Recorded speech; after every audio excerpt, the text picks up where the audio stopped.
Hi guys, welcome back to my YouTube channel. In this video, I'm going to show you how to delete your Facebook mobile application, right? I mean how to delete your Facebook account. Once you are into the Facebook mobile application here, on the top right side corner, you will see this menu bar. Just go over there. Now go to the setting. The second option to go to the setting, which is in the bottom, click on setting and privacy. Then just go to the settings. When you are in the settings, in the last version of Facebook, it was in the data center, right? But in the newest updated version of Facebook, everything has been changed. So make sure you follow my steps, right?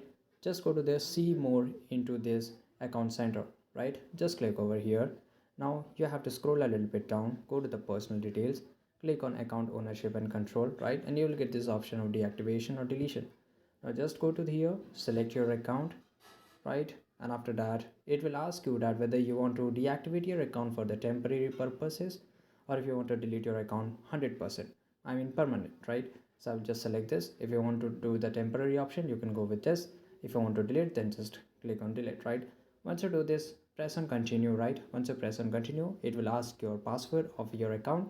Once you enter the password, your account will be get deleted under 14 days. So this is it guys. I hope you found this video really helpful, and if you did, make sure to like this video, subscribe our channel, and see you guys in the next video.